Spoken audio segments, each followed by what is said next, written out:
ریاست وزارت کارهای داخله در ولایت مختار کوهستان بدخشان شام 12 اپریل از بازداشت سلطان شایف خورشیدچا ساکن 38 ساله محله برخورخ و باز یک تن از یاران نزدیک محمد باقرов یکی از لیدرهای غیر رسمی ولایت مختار کوهستان بدخشان خبر داد.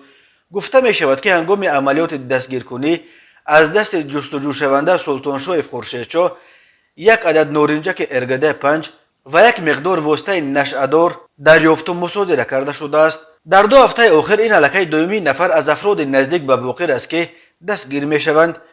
میلیشیای بدخشان روز 31 مارس از بازداشت منوچهر شیروف یک ساکن 36 ساله برخورخ خبر داده بود. ریاست وزارت کارهای داخلی بدخشان در اطلاعیه‌اش گفت در دایره برگزاری چاره‌بینی‌های اپراتیوی جستجویی از جانب ریاست کمیته دولتی امنیت ملی در ولایت مختار کوهستان بدخشان جستجو شونده سلطان شایف خورشیدچا سال تولدش 1984 ساکن شهر خورخ کوچه اجابوف 73 که قبلا سال 2010 با ماده 200 کودکس جنایتی جمهوری تاجیکستان برای معاملات غیر قانونی با واسطه های نشدار به مدت 9 سال از آزادی محروم گردیده در جستجو قرار داشت دستگیر کردید.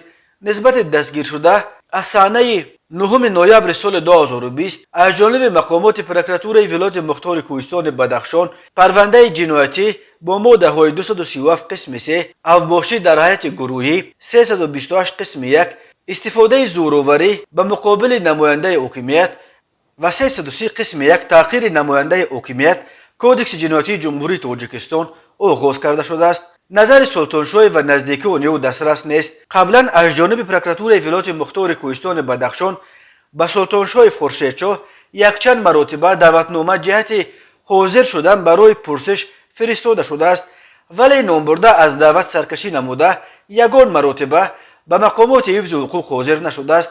گرچنده چندین مرتبه جهت اختیاراً به مقامات حاضر شدند که هنگام تعیینات جزا این حالت همچون حالت سبک کننده به نظر گرفته می شود آگاه گردیده باشدم، اما او آن را رد نموده بود. حالا حرکت تفتیشاتی از طرف پروکراتوره ولایت مختار کوهستان بدخشان ادامه دارد.